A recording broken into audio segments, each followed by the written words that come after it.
nas locuções de qualquer tipo, geralmente não usamos o hífen, com exceção das expressões já consagradas em língua portuguesa. Vamos a elas. Água de colônia, arco da velha, cor de rosa, mais que perfeito, pé de meia, ao Deus dará, a queima-roupa.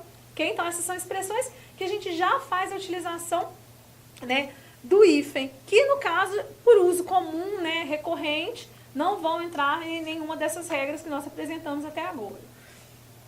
Agora a gente vai ver alguns exemplos de locuções que não empregamos o hífen, ok? Vamos a elas. Então, não se emprega hífen nas seguintes locuções: substantivas, no caso, cão de guarda, fim de semana, sala de jantar, sala de aula, não é o exemplo que está aqui, mas é um exemplo, né? Adjetivas, cor de açafrão, cor de café com leite, cor de vinho. Mas antes que a gente continue, a gente tem que entender um pouquinho o que são locuções. As locuções são o quê? São formações aí, né, de palavras em que a gente vai ter, né, um substantivo, uma classe de palavra, né, mais de uma classe de palavra, formando aí uma sequência de significados. Então a gente vamos usar substantivo, adjetivo e uma preposição. É o caso da primeira, por isso que elas são substantivas. Cão é um substantivo e guarda também é um substantivo. E o dia aí ele vai fazer essa conexão entre esses dois substantivos. Por isso é uma locução adjetiva. Diferente do exemplo que nós vamos ver aí, que é o item B, tá? Que nós temos adjetivas. Por quê, Fernanda? Porque nós temos aí, né, essa seleção de palavras, no caso, 3 palavrinhas aqui, que vão significar ter um único significado. Por isso elas são locuções e elas são adjetivas, porque nós temos aí a formação de uso de classe de palavras com os adjetivos. Vamos ver? Cor de açafrão. No caso aqui a gente tem o quê? O açafrão sendo a cor, sendo o adjetivo dessa oração, né? Não dessa oração, mas dessa locução. Cor de café, né, com leite, cor de vinho. Então a palavra vinho, a palavra café com leite, né, a expressão café com leite e de vinho são o quê? São elementos adjetivos aqui que qualificam, no caso, a cor, as cores aqui, né, nessa sequência de exemplos de locuções adjetivas, ok? Bem, pronominais, cada um, ele próprio, então a mesma coisa, pronomes, pronominais têm relação com os pronomes. Vocês viram que é muito importante, portanto, resgatar um pouquinho, estudar um pouco mais as classes de palavras, a gente entender o que cada classe de palavras significa.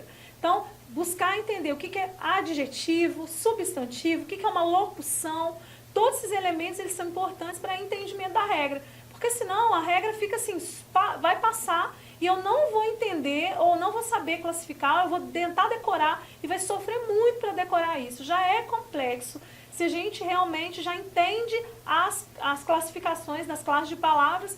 Você imagina ainda tendo dúvidas sobre o que ou qual função cada palavra está exercendo dentro de uma determinada oração, né, ou de um determinado período, ok? Então vamos lá, vamos resgatar essas classes de palavras e para compreender as regras que a gente está vendo aqui, né, desde a nossa primeira videoaula, ok? Então vamos lá, no item C, pronominais, cada um, ele próprio, ele, nós, quem, todos são pronomes, portanto, locuções pronominais. E adverbiais? Já vimos o que são os advérbios aqui. Então, a parte, nota-se que o substantivo a parte, a vontade de, locução que se contrapõe a de menos. Note de mais advérbio, conjunções, depois de amanhã, em cima, por isso. Então, vocês estão percebendo que é muito importante recordar as classes de palavras para poder entender onde vamos colocar ou não o hífen. Nesses exemplos aqui, não se colocam o hífen, ok? Bem, prepositivos, abaixo de, acerca de, acima de, tá vendo? Eu tenho a locução, essa junção de 2 ou mais palavrinhas, de classes de palavras às vezes diferentes, tá? Porque elas são realmente, e elas têm um significado de preposição, de conjunção. Vamos ver as preposições aqui. Abaixo de, acerca de, acima, a fim de, a par de, a parte de, apesar de, a quando de, debaixo de, enquanto há, por abaixo de, por cima de e quanto há. Todas essas têm uma função de preposição, porque ela é formada aí por preposições, ok? Que vão, cada qual tem um significado diferente, né? Dependendo também da formação que essa palavra da composição dessa palavra. Conjuncionais, a fim de que, ao passo que, contanto que, logo que, por conseguinte e visto que. Então, essas locuções não colocamos o hífen.